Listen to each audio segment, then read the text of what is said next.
നമസ്കാരം, welcome back. Exam പോയിന്റിന്റെ പുതിയൊരു എപ്പിസോഡിലേക്ക് എല്ലാ കൊച്ചു കൂട്ടുകാർക്കും ഒരിക്കൽ കൂടി സ്വാഗതം. ഇന്ന് നമ്മൾ 6ാം ക്ലാസ്സിലെ അടിസ്ഥാന പാഠാവലിയിലെ 8ാമത് പാഠഭാഗം അജയ്യതയുടെ പ്രതീകമാണ് പഠിക്കാനായി പോകുന്നത്. കെ തായാട്ടിന്റെ ഒരു ഓർമ്മക്കുറിപ്പാണ് ഈ ഒരു പാഠഭാഗം. ഉപ്പു സത്യാഗ്രഹത്തെക്കുറിച്ചും അന്നത്തെ കാലഘട്ടത്തെക്കുറിച്ചും ആ ഒരു സമര രീതിയെ പറ്റിയും അതുപോലെ ഗാന്ധിയെ പറ്റിയും എല്ലാം തന്നെ ഈ ഒരു കൃതിയിൽ പരാമർശിച്ചു പോകുന്നു. എക്സാം പോയിന്റിന്റെ ഗൈഡിന്റെ ഹെൽപ്പോട് കൂടിയാണ് നമ്മൾ ഈ ഒരു പാഠഭാഗം എടുക്കുന്നത്. നിങ്ങൾക്ക് വേണ്ട വിവരങ്ങളെല്ലാം തന്നെ അതിൽ ലഭ്യമാണ്. അപ്പൊ നമുക്ക് പാഠഭാഗത്തിലേക്ക് കടന്നാലോ? പാഠഭാഗത്തിലേക്ക് കടക്കുന്നതിന് മുമ്പ് ഒരു കാര്യം കൂടി പറയുന്നു. ഈ ഒരു പാഠഭാഗം ഏത് സത്യാഗ്രഹവുമായി ബന്ധപ്പെട്ടുള്ളതാണ്? ഉപ്പു സത്യാഗ്രഹം. ഉപ്പു സത്യാഗ്രഹത്തെ പറ്റി നമുക്കൊന്ന് നോക്കാം. ബ്രിട്ടീഷ് ഇന്ത്യയിലെ ഉപ്പിന് നികുതി ചുമത്തിയിരുന്ന ഒരു കാലമുണ്ടായിരുന്നു. ഒന്ന് ആലോചിച്ച് നോക്കുക. നമുക്ക് ഏറ്റവും അത്യന്താപേക്ഷിതമായിട്ടുള്ള ഒരു വസ്തുവാണ് ഉപ്പെന്ന് പറയുന്നത്. അതിനു പോലും ബ്രിട്ടീഷ് ഗവൺമെന്റ് നികുതി പ്രഖ്യാപിച്ചിരുന്നു.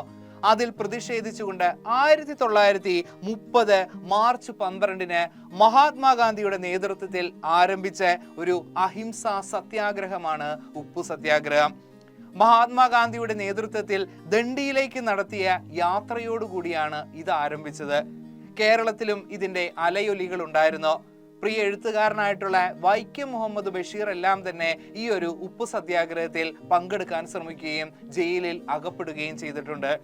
അതുപോലെ തന്നെ ഉപ്പു സത്യാഗ്രഹമായിരുന്നു സ്വാതന്ത്ര്യ സമരത്തിലേക്ക് ഒരുപാട് ആളുകളെ വല്ലാതെ സ്വാധീനിച്ചത്, അല്ലെങ്കിൽ എത്തിക്കാൻ ഒരു കാരണമായത്.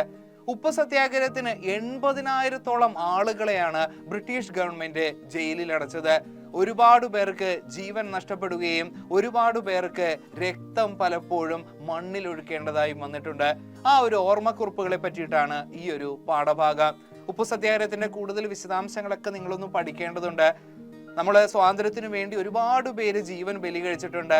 മഹാത്മാഗാന്ധി അദ്ദേഹത്തിന്റെ മുൻവശത്തെ പല്ല് പോലും ബ്രിട്ടീഷ് ഗവൺമെന്റ് ആണ് ചവിട്ടി ഒടിച്ചത്. ഒന്ന് ആലോചിച്ച് നോക്കുക. ഒരുപാട് പേർക്ക് ശാരീരികമായി പല പ്രശ്നങ്ങൾ വന്നിട്ടുണ്ട്. ഒരുപാട് പേരുടെ ആ ഒരു ജീവനാണ് ഇന്ന് നമ്മൾ അനുഭവിക്കുന്ന ഈ സ്വാതന്ത്ര്യം എന്ന് പറയുന്നത്. അപ്പൊ സ്വാതന്ത്ര്യ ചരിത്രത്തെ പറ്റിയൊക്കെ നിങ്ങൾ ഇപ്പോഴേ ഒന്ന് അറിഞ്ഞിരിക്കണം. നമുക്ക് ഈ ഒരു പാഠഭാഗത്തിന്റെ എഴുത്തുകാരനെ പറ്റി നമുക്ക് നോക്കാം. കെ തായാട്ട് ഒരു മലയാള സാഹിത്യകാരനും അതുപോലെ തന്നെ ഒരു നാടക നടനും നാടകകൃത്തുമായിരുന്നു തായാട്ട് കുഞ്ഞനന്തൻ എന്ന കെ തായാട്ട്. ഒരു സ്കൂൾ അധ്യാപകൻ കൂടിയായിരുന്നു അദ്ദേഹം. 1927 ഫെബ്രുവരി 17 പാനൂരിനടുത്തുള്ള പന്ന്യന്നൂരിലാണ് അദ്ദേഹം ജനിച്ചത്. കഥ, കവിത, നാടകം, ബാലസാഹിത്യം, പുനരാഖ്യാനം തുടങ്ങി 42 ഗ്രന്ഥങ്ങളാണ് അദ്ദേഹം രചിച്ചത്. 1951 പ്രസിദ്ധീകരിച്ച പുത്തൻ കനിയാണ് അദ്ദേഹത്തിന്റെ ആദ്യ കഥാസമാഹാരം. 1953 ആദ്യ കവിതാ സമാഹാരമായിട്ടുള്ള പാൽപാതകൾ അദ്ദേഹം പ്രസിദ്ധീകരിച്ചത്. ഭാരതത്തിന്റെ മോചനത്തിനു വേണ്ടി ജീവൻ ബലി കഴിച്ച നിരവധി സ്വാതന്ത്ര്യ സമര ഭടന്മാരുടെ ആവേശോജ്വലമായിട്ടുള്ള ചരിത്രമാണ് നാം ചങ്ങല പൊട്ടിച്ച കഥ. സംസ്ഥാന ബാലസാഹിത്യ ഇൻസ്റ്റിറ്റ്യൂട്ട് പുറത്തിറക്കിയ സ്വാതന്ത്ര്യ സമര ചരിത്രം കുട്ടികൾക്ക് എന്ന ഗ്രന്ഥത്തിന്റെ രചനയിൽ മുഖ്യ പങ്കുവഹിച്ചതും ശ്രീ തായാട്ടാണ്. മേള, നൈവേദ്യം, പാൽപാതകൾ, നാടു കാണിച്ചു തരാം, മഴ മഴ, തേന്മഴ, വിഡ്ഢിയുടെ സ്വർഗം, പുത്തൻ കനി, നാം ചങ്ങല പൊട്ടിച്ച കഥ, ത്യാഗസീമ, ഭഗത് സിംഗ്, ജനനി, ജന്മഭൂമി തുടങ്ങിയവ അദ്ദേഹത്തിന്റെ പ്രധാനപ്പെട്ട കൃതികളാണ്. സംഗീത നാടക അക്കാദമി പുരസ്കാരം, കേരള സാഹിത്യ അക്കാദമി എൻഡോവ്മെന്റ് പുരസ്കാരം, ചെറുകാട് സ്മാരക award, Kairali children's book trust award എന്നിങ്ങനെ സാഹിത്യ മേഖലകളിലെ വിവിധ പുരസ്കാരങ്ങൾക്ക് പുറമെ മികച്ച അധ്യാപകർക്കുള്ള കേന്ദ്ര സംസ്ഥാന അവാർഡുകളും അദ്ദേഹത്തെ തേടിയെത്തിയിരുന്നു. 2011 ഡിസംബർ 5 85-ാം വയസ്സിലാണ് അദ്ദേഹം നമ്മെ വിട്ട് പിരിഞ്ഞത്. നമുക്കിനി പാഠഭാഗത്തിലേക്ക് കടന്നാലോ? ശ്രദ്ധിച്ചിരിക്കുക, ടെക്സ്റ്റ് ബുക്ക് നോക്കിയിരിക്കുക. നേരം പുലർന്നു 6 മണി. തലേന്ന് സന്ധ്യ മുതൽ അനുസ്യൂതം തുടർന്നു വരുന്ന പ്രാർത്ഥനാ ഗാനങ്ങളുടെ ലോലമായ ഈണം അപ്പോഴും ധാരമുറിയാതെ തുടരുന്നു. അനുസ്യൂതം എന്ന് പറഞ്ഞാൽ തുടർച്ചയായെന്നർത്ഥം. സമയം രാവിലെയാണ്, 6 മണിയായി കഴിഞ്ഞിരിക്കുന്നു. തലേന്ന് മുതൽ പ്രാർത്ഥനാ ഗാനങ്ങളുടെ ലോലമായിട്ടുള്ള ഒരു ഈണമുണ്ട്, അതിപ്പോഴും തുടർന്നു വരികയാണ്. സമയം 6:30 ആയി കഴിഞ്ഞു. ഗാന്ധിജി യാത്രയ്ക്കുള്ള ഒരുക്കവുമായി ആശ്രമത്തിന്റെ മുൻവാതിൽക്കൽ പ്രത്യക്ഷപ്പെട്ടു. ആരാണ് പ്രത്യക്ഷപ്പെട്ടത്? നമ്മുടെ രാഷ്ട്രപിതാവായിട്ടുള്ള മഹാത്മാഗാന്ധിയാണ് യാത്രയുടെ ഒരുക്കവുമായിട്ട് ആശ്രമത്തിന്റെ മുൻവാതിൽ പ്രത്യക്ഷപ്പെട്ടത്. വലതു കൈയിൽ സന്തത സഹചാരിയായിട്ടുള്ള മുളവടി, സന്തത സഹചാരി എപ്പോഴും കൂടെയുള്ളത് എന്നർത്ഥം. മുളവടി, അദ്ദേഹത്തിന്റെ കയ്യിൽ എപ്പോഴും ഒരു വടി ഉണ്ടാവും, അറിയാമല്ലോ, ഫോട്ടോയിലൊക്കെ നിങ്ങൾ കണ്ടിട്ടുണ്ട്. ഇടത് കയ്യിൽ ഒരു കൊച്ചു ഭാണ്ഡം വെച്ചൊരു ഒരു കവറ് പോലെ.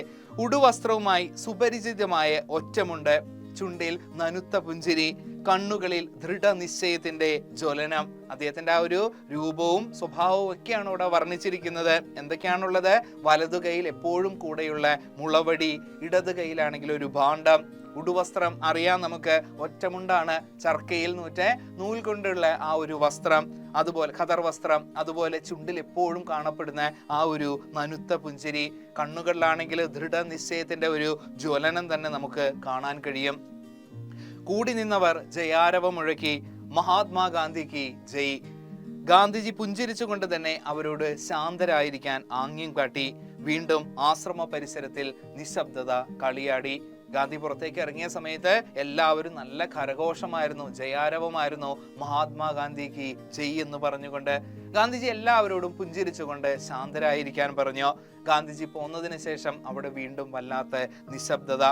ഗാന്ധിജി സൗമ്യമായ സ്വരത്തിൽ മൊഴിഞ്ഞു, ഒന്നുകിൽ ലക്ഷ്യം പൂകി ഞാൻ തിരിച്ചു വരും, അല്ലെങ്കിൽ എൻ്റെ ജഡം കടലിൽ പൊങ്ങിക്കിടക്കുന്നത് നിങ്ങൾക്ക് കാണാൻ കഴിയാം. അദ്ദേഹത്തിന്റെ ഏറ്റവും ശക്തമായിട്ടുള്ള വാക്കുകളിൽ ഒന്നാണ് അദ്ദേഹം പറഞ്ഞത്. ഉപ്പ് സത്യാഗ്രഹത്തിന് ദണ്ഡിയിലേക്ക് പുറപ്പെടുന്നതിന് മുമ്പ് അദ്ദേഹം അനുയായികളോട് പറഞ്ഞ ഈ ഒരു കാര്യം, ഒന്നുകിൽ ലക്ഷ്യം പൂകി ഞാൻ തിരിച്ചു വരും, ഒന്നില്ലെങ്കിൽ ഞാൻ ലക്ഷ്യം നേടിയെടുക്കും, അല്ലെങ്കിൽ എൻ്റെ ജഡം കടലിൽ പൊങ്ങിക്കിടക്കുന്നത് നിങ്ങൾക്ക് കാണാൻ കഴിയുമെന്ന്. നനവാർന്ന കണ്ണുകളോടെ ജനങ്ങൾ ഗാന്ധിജിക്ക് യാത്ര നൽകി. അവിടെ കൂടിയിരുന്ന എല്ലാവരുടെയും കണ്ണുകൾ നിറഞ്ഞൊഴുകി. എല്ലാവരും ഗാന്ധിക്ക് യാത്ര നൽകി. സമരത്തിൽ പങ്കെടുക്കാനുള്ള 79 സന്നദ്ധ ഭടന്മാരെയാണ് ഒപ്പം കൊണ്ടുപോയതെങ്കിലും അറ്റം കാണാത്ത ഒരു ജനപ്രവാഹമാണ് ദണ്ഡി വരെ സത്യാഗ്രഹികളെ അനുയാത്ര ചെയ്തത്. കേവലം 79 പേരുമായിട്ട് മാത്രമാണ് അദ്ദേഹം ഉപ്പ് സത്യാഗ്രഹത്തിൽ ഉപ്പ് കുറുക്കാനായിട്ട് കടലിലേക്ക് പോയത്. പക്ഷേ അവിടെ ചെന്ന സമയത്തുള്ള തിരക്ക് ഒരു അത്ഭുതം തന്നെയായിരുന്നു, ഒരു ജനപ്രവാഹം തന്നെയായിരുന്നു. ആ 71 സന്നദ്ധ ഭടന്മാരോടൊപ്പം ഗാന്ധിയോടൊപ്പം ഒരു ജനാവലി തന്നെ അവിടെ ഉണ്ടായിരുന്നു. മുൻകൂട്ടി പരിപാടിയിട്ട വഴിയിലൂടെയായിരുന്നു യാത്ര. ഗാന്ധിജിയുടെ സമാഗമം അറിയിച്ചുകൊണ്ട് വല്ലഭായ് പട്ടേലിന്റെ നേതൃത്വത്തിൽ ഉച്ചഭാഷിണിയുമായി ഒരു സംഘം മുന്നിൽ നടന്നിരുന്നു. കൃത്യമായിട്ടുള്ള ഒരു പ്ലാനിംഗ് ഉണ്ടായിരുന്നു. മുൻകൂട്ടി നിശ്ചയിച്ച ആ ഒരു വഴിയിലൂടെ തന്നെയായിരുന്നു അവരുടെ യാത്ര. ഗാന്ധിജിയുടെ സമാഗമം എന്ന് പറഞ്ഞാൽ വരവറിയിച്ചുകൊണ്ട് വല്ലാത്തൊരു സർദാർ വല്ലഭായ് പട്ടേലിന്റെ നേതൃത്വത്തിൽ ഉച്ചഭാഷിണിയുമായി ഒരു സംഘം മുന്നിൽ നടന്നിരുന്നു. നമ്മുടെ ഉരുക്കു മനുഷ്യനാണ് സർദാർ വല്ലഭായ് പട്ടേൽ. ഗാന്ധിജി വരുന്നു എന്നുള്ളത് മുഴങ്ങി പ്രവേശിച്ചുകൊണ്ട് അത് ഉച്ചഭാഷിണിയുമായിട്ട് ഒരു സംഘം അദ്ദേഹത്തിന്റെ കൂടെ ഉണ്ടായിരുന്നു. അതുകാരണം വഴി നീളെ അത്ഭുതപൂർവമായിട്ടുള്ള ജനക്കൂട്ടം സ്വീകരിക്കാനും യാത്രയയക്കാനും തയ്യാറായി. അഭൂതപൂർവമായിട്ടുള്ളൊരു ജനക്കൂട്ടം അവിടെ ഉണ്ടായിരുന്നു, ഗാന്ധിജിയെയും അനുയായികളെയും സ്വീകരിക്കാനും അതുപോലെ തന്നെ യാത്രയയക്കാനുമായിട്ട്. അവർ നടന്നു പോകുന്ന വഴികളിൽ ഗ്രാമീണർ പൂക്കൾ വർഷിച്ചു. ഒരുപാട് പാവപ്പെട്ട സാധാരണക്കാരായിട്ടുള്ള ഗ്രാമീണർ അവർ കൂടിയിരുന്നു. അവരെല്ലാവരും തന്നെ ഈ ഒരു കൂട്ടായ്മയ്ക്ക് പുഷ്പങ്ങൾ അർപ്പിക്കുകയുണ്ടായി. പച്ചില മെത്ത വിരിച്ചു, ദീപം കൊളുത്തി, പൂജാദ്രവ്യങ്ങൾ നിരത്തി, തോരണങ്ങൾ തൂക്കി, വാദ്യം മുഴക്കി, ശംഖനാദം ഉയർത്തി.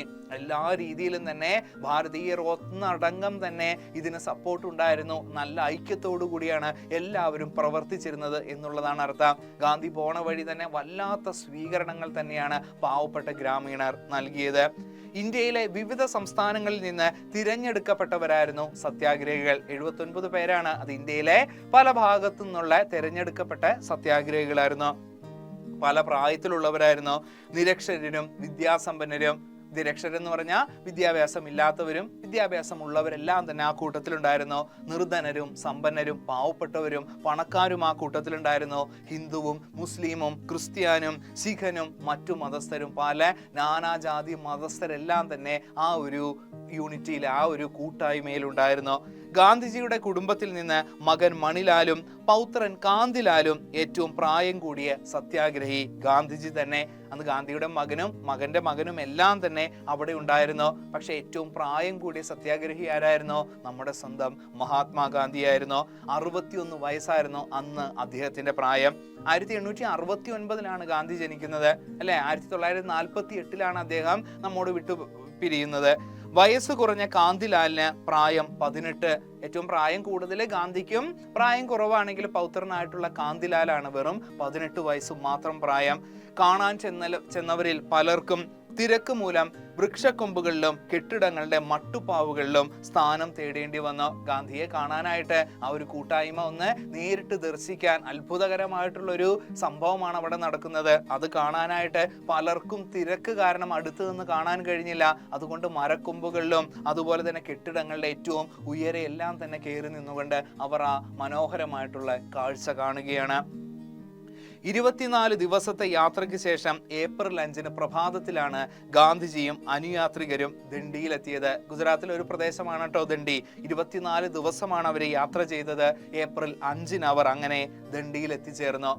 അടുത്ത ദിവസം ഉപ്പുവാരി നിയമം ലംഘിക്കാനാണ് തീരുമാനിച്ചത്. ഏപ്രിൽ 5 രാവിലെ എത്തുന്നു. 6-ാം തീയതിയാണ് ഉപ്പ് കുറക്കാനായിട്ടും അതുപോലെ തന്നെ ആ ഒരു നിയമം ലംഘിക്കാനായിട്ട് അവർ തീരുമാനിച്ചത്.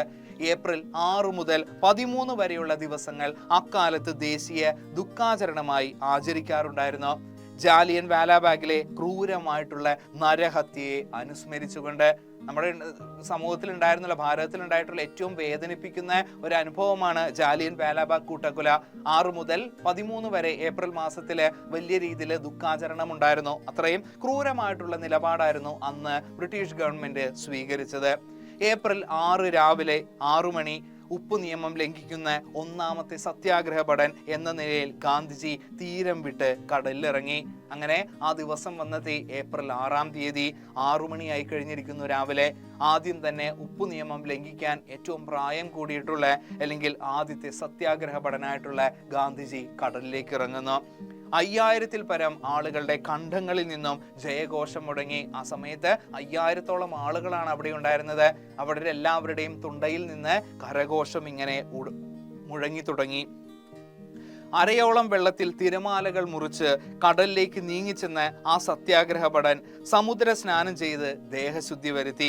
അങ്ങനെ അരയോളം വെള്ളത്തിലെ തിരമാലകൾ മുറിച്ച് കടന്നുകൊണ്ട് ആ 61 വയസ്സുകാരനായിട്ടുള്ള സത്യാഗ്രഹ ഭടൻ വേഗം തന്നെ സമുദ്ര സ്നാനം ചെയ്യുകയുണ്ടായിരുന്നു. സമുദ്ര സ്നാനം എന്ന് പറഞ്ഞു കഴിഞ്ഞാൽ സമുദ്രത്തിൽ കുളിക്കാനായിട്ടൊന്ന് ശരീരം നനച്ചു.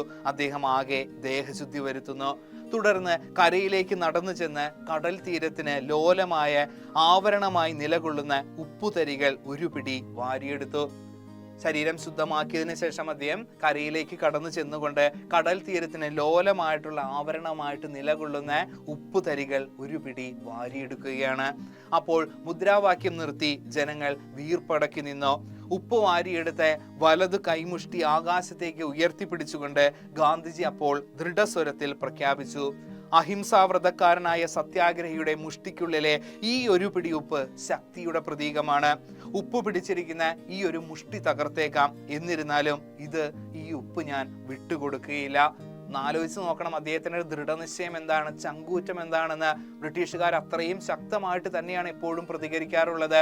തോക്കിന്റെ മുനകൾ എപ്പോഴും തന്നെ സത്യാഗ്രഹികളുടെ നെഞ്ചിൽ തുളകൾ വീഴ്ത്തിയിരുന്നു. അതൊന്നും തന്നെ ഭയക്കാതെയാണ് 61-ാമത്തെ വയസ്സിലും ആ വൃദ്ധൻ അത്തരത്തിൽ ഒരു പ്രവൃത്തി നടത്തിയത്.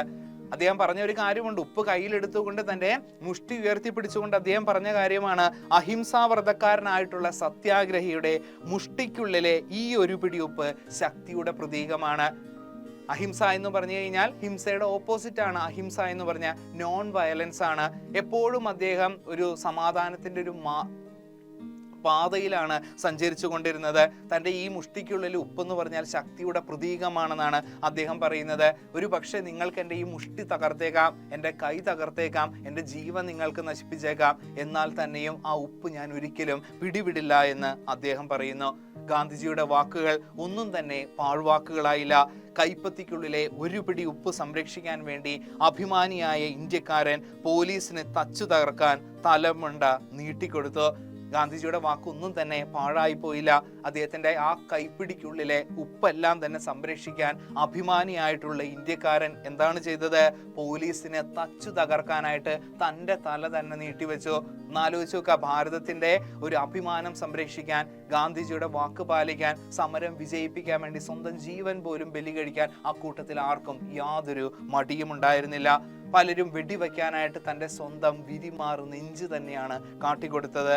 മർദ്ദനമേറ്റ് ബോധമില്ലാതെ നിലം പതിക്കുമ്പോഴും ഉപ്പിൻ തരികൾ ചിതറിപ്പോകാതിരിക്കാൻ മുഷ്ടി നെഞ്ചോടമർത്തി പിടിച്ചു.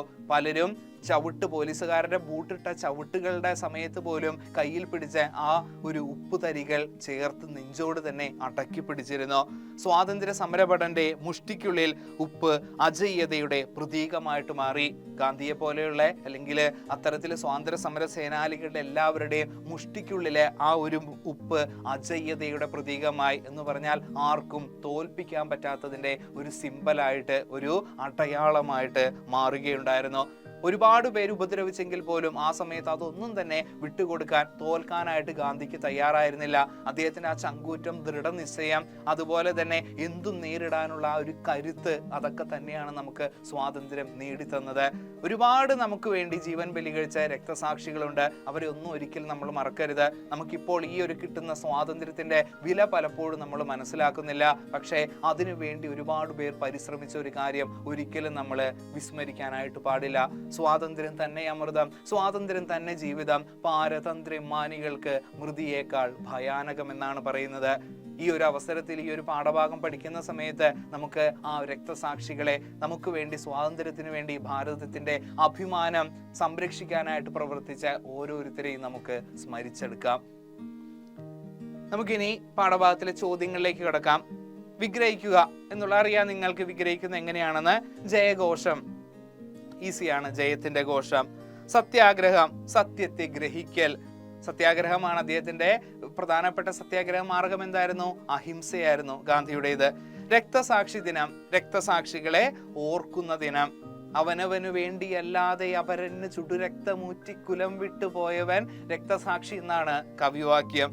ദേശാഭിമാനി, ദേശത്തോട് അഭിമാനമുള്ളയാൾ. ദൃഢനിശ്ചയം, ദൃഢമായ നിശ്ചയം. ഇത്രയാണ് വിഗ്രഹിക്കുക. ഇതൊക്കെ ഒന്ന് മനസ്സിലാക്കി വെക്കുക. പാഠഭാഗം സസൂക്ഷ്മം വായിക്കുക എന്നുള്ളത് കൂടി ഓർമ്മിപ്പിക്കുകയാണ്. ചോദ്യത്തിലേക്ക് കിടക്കാം. സ്വാതന്ത്ര്യ സമരഭടന്റെ മുഷ്ടിക്കുള്ളിലെ ഉപ്പ് അജയ്യതയുടെ പ്രതീകമായി മാറി. എങ്ങനെ? അവസാന ഭാഗമാണ്, നമ്മൾ പറഞ്ഞു പോയതാണ്. ഉപ്പ് നിയമം ലംഘിക്കുന്ന ആദ്യ സത്യാഗ്രഹി എന്ന നിലയിൽ ഗാന്ധിജി കടൽ തീരത്ത് ഉപ്പുതരികൾ വാരിയെടുത്ത് വലം കൈ ആകാശത്തേക്ക് ഉയർത്തിപ്പിടിച്ചുകൊണ്ട് ഉറച്ച ശബ്ദത്തിൽ ഇങ്ങനെ പ്രഖ്യാപിച്ചു: അഹിംസാവ്രതക്കാരനായ സത്യാഗ്രഹിയുടെ മുഷ്ടിക്കുള്ളിലെ ഈ ഒരു പിടി ഉപ്പ് ശക്തിയുടെ പ്രതീകമാണ്. ഉപ്പ് പിടിച്ചിരിക്കുന്ന ഈ ഒരു മുഷ്ടി, ഈ ഒരു കൈ നിങ്ങൾക്ക് തകർത്തേക്കാം. എന്നിരുന്നാലും ഈ ഒരു ഉപ്പ് ഒരിക്കലും ഞാൻ വിട്ടുകൊടുക്കുകയില്ല. ഗാന്ധിജിയുടെ വാക്കുകൾ വെറും വാക്കായിരുന്നില്ല. കൈക്കുള്ളിലെ ആ ഒരു പിടി ഉപ്പ് സംരക്ഷിക്കാൻ വേണ്ടി അഭിമാനിയായിട്ടുള്ള ഒരു ഇന്ത്യക്കാരൻ പോലീസിന് മുന്നിൽ ധീരമായി പോരാടി. മർദ്ദനമേറ്റ് ബോധമില്ലാതെ നിലം പതിക്കുമ്പോഴും ഉപ്പിൻ തരികൾ ചിതറിപ്പോകാതിരിക്കാൻ അദ്ദേഹം തന്റെ മുഷ്ടി നെഞ്ചോട് ചേർത്ത് പിടിച്ചു. ഇങ്ങനെയെല്ലാമാണ് സ്വാതന്ത്ര്യ ഭടന്റെ മുഷ്ടിക്കുള്ളിലെ ഉപ്പ് അജയ്യതയുടെ പ്രതീകമായിട്ട് മാറിയത്. നമ്മളാണെങ്കിൽ പോലും, ഒരു യുവാവ് പോലും ഇന്ന് ചെയ്യാൻ മടിക്കുന്ന ഒരു കാര്യമാണ്, പേടിക്കുന്ന ഒരു കാര്യമാണ്. തൻ്റെ അജയ്യതയുടെ പ്രതീകമായിട്ട് മാറിയ, തൻ്റെ അഭിമാന ബോധമായിട്ട് മാറിയ, അല്ലെങ്കിൽ ഭാരതാംബയുടെ ഒരു സ്വത്വം എന്നുള്ള നിലയിൽ തന്നെയായിരുന്നു ഗാന്ധിജി ആ ഉപ്പ് മുറുക്കെ തന്നെ തൻ്റെ മുഷ്ടിക്കുള്ളിൽ ചേർത്ത് പിടിച്ചത്. ആ ഒരു രീതിയിൽ തന്നെ അദ്ദേഹത്തിനുള്ള ഒരു വിശ്വാസം ഉണ്ടായിരുന്നു. അതുപോലെ രാജ്യത്തോടുള്ള ഒരു കടപ്പാട് കാണാൻ കഴിഞ്ഞിരുന്നു. രണ്ടാമത്തെ ചോദ്യം: യാത്രയ്ക്കൊരുങ്ങിയ ഗാന്ധിജിയുടെ വാങ്മയ ചിത്രം പാഠഭാഗത്ത് നിന്ന് കണ്ടെത്തി വാക്യത്തിൽ അവതരിപ്പിക്കുക. വളരെ ഇമ്പോർട്ടൻ്റ് ആയിട്ടുള്ള ഒരു ചോദ്യമാണ്. വാങ്മയ ചിത്രം എന്ന് പറഞ്ഞു കഴിഞ്ഞാൽ എഴുത്തിലൂടെ, വാക്കുകളിലൂടെ നമുക്ക് ഒരു ചിത്രം കാണാനായിട്ട് കഴിയണം. അതാണ് എഴുത്തിന്റെ ശക്തി എന്ന് പറയുന്നത്. ഇവിടെ കൃത്യമായിട്ട് തന്നെ അത് വിശദീകരിക്കുന്നുണ്ട്. ഗാന്ധിജിയുടെ രൂപവും അതുപോലെ തന്നെ അദ്ദേഹത്തിന്റെ മുഖത്തെ പുഞ്ചിരി പോലും നമുക്ക് കാണാനായിട്ട് കഴിഞ്ഞിരുന്നു. അതാണ് എഴുത്തുകാരന്റെ ഒരു മഹിമ എന്ന് പറയുന്നത്. നമുക്ക് നോക്കാം അതിന്റെ ഉത്തരം. സമയം 6:30 ആയപ്പോൾ ഗാന്ധിജി ദണ്ഡി യാത്രയ്ക്ക് ഒരുങ്ങി ആശ്രമത്തിന്റെ മുൻവാതിലിലെത്തി. അദ്ദേഹത്തിന്റെ വലതു കൈയിൽ എപ്പോഴും കൂടെ കരുതുന്ന മുളവടിയും ഇടതു കൈയിൽ ഒരു കൊച്ചു ഭാണ്ഡവും ഉണ്ടായിരുന്നു. ഗാന്ധിജിയുടെ ഉടുവസ്ത്രം പതിവായി ധരിക്കുന്ന ഒരു ഒറ്റമുണ്ടായിരുന്നു. അദ്ദേഹത്തിന്റെ ചുണ്ടുകളിൽ സ്വതസിദ്ധമായിട്ടുള്ള ഒരു പുഞ്ചിരിയും അതുപോലെ കണ്ണുകളിൽ ദൃഢനിശ്ചയവും ജ്വലിച്ചു നിന്നിരുന്നു. ആ മഹാനുഭാവന്റെ ആ മുഖത്തിന്റെ രൂപത്തിന്റെ എല്ലാം തന്നെ സവിശേഷത വളരെ വ്യക്തമായിട്ട് തന്നെ തായാട്ട് അവതരിപ്പിച്ചിട്ടുണ്ട്. നമുക്കൊരിക്കലും വിസ്മരിക്കാൻ കഴിയാത്ത ഒരു രക്തസാക്ഷി അല്ലെങ്കിൽ നമ്മുടെ രാഷ്ട്രപിതാവ്, അതിനേക്കാൾ ഉപരി നമുക്ക് സ്വാതന്ത്ര്യം നേടിത്തരാനായിട്ട് ജീവൻ പോലും ബലി കഴിച്ച ഒരു മഹാനുഭാവനാണ് നമ്മുടെ മഹാത്മാഗാന്ധി എന്ന് പ്രത്യേകിച്ച് നമ്മൾ ഒരിക്കലും പറയേണ്ട കാര്യമില്ല. ഗാന്ധിയെ മാത്രമല്ല, ഒരുപാട് ഭഗത് സിംഗിന്റെയും അതുപോലെ രാജ്ഗുരുവിന്റെയും സുഖദേവിന്റെയും അതുപോലെ സർദാർ വല്ലഭായ് പട്ടേലിന്റെയും എല്ലാവരുടെയും പേരുകൾ നമ്മൾ ഒരിക്കലും വിസ്മരിച്ചു പോകാൻ പാടില്ല. അത്രയും കഷ്ടപ്പാടും അത്രയും ബുദ്ധിമുട്ടും അത്രത്തോളം ജീവനും എല്ലാം തന്നെ ബലി കഴിച്ചിട്ടാണ് നമ്മൾ ഈ ഒരു സ്വാതന്ത്ര്യം നേടിയെടുത്തത്. അതുകൊണ്ട് നമ്മുടെ രാജ്യത്തെ ഇന്നും നമ്മൾ സ്നേഹിക്കുക തന്നെ വേണം. ഈ ഒരു കാര്യങ്ങൾ നമ്മുടെ ഒരുപാട് സമരങ്ങൾ, ഇപ്പോൾ ജാലിയൻ വാലാബാഗിനെ പറ്റി പറഞ്ഞിരുന്നോ, അതെന്താണ് സംഭവം എന്നൊന്ന് അറിഞ്ഞു വെക്കുക. ഉപ്പ് സത്യാഗ്രഹത്തിന്റെ കൂടുതൽ വിശേഷങ്ങളൊന്ന് മനസ്സിലാക്കുക. ക്വിറ്റ് ഇന്ത്യ സമരം, അതുപോലെ ഒട്ടനവധി സമര മുറകൾ അല്ലെങ്കിൽ സമര ചരിത്രം നമ്മുടെ ഭാരത മണ്ണിൽ ഉറങ്ങിക്കിടക്കുന്നുണ്ട്. അതൊക്കെ ഒന്ന് പഠിച്ച് മനസ്സിലാക്കാനായിട്ട് ശ്രമിക്കുക. ഇപ്പോഴേ നമ്മൾ അതൊക്കെ ഒന്ന് ശീലിച്ചാലാണ് നമ്മുടെ നാട്, അല്ലെങ്കിൽ ഭാരതം എന്ന് കേട്ടാൽ അഭിമാനപൂരിതമാകണം അന്തരംഗം, കേരളം എന്ന് കേട്ടാലോ തിളയ്ക്കണം ചോര നമുക്ക് ഞരമ്പുകളിൽ എന്നാണ് പറയുന്നത്. ആ ഒരു ഭാരതത്തോടുള്ള അല്ലെങ്കിൽ നമ്മുടെ നാടിനോടുള്ള ആ ഒരു ഫയർ, ഒരു തീ എന്നും അണയാതെ നമ്മുടെ ഹൃദയത്തിൽ ഉണ്ടാകണം എന്നുകൂടി ഓർമ്മിപ്പിച്ചു കൊള്ളുന്നു. എക്സാം പോയിന്റിന്റെ ഗൈഡിൽ ഈ ഒരു പാഠഭാഗത്തിന്റെ കൂടുതൽ വിശദാംശങ്ങളൊക്കെ ലഭ്യമാണ്. അതൊക്കെ ഒന്ന് നോക്കുക. അപ്പോൾ മറ്റൊരു ക്ലാസ്സിലൂടെ നമുക്ക് വീണ്ടും കാണാം. അതുവരേക്കും താങ്ക് യു, ബൈ.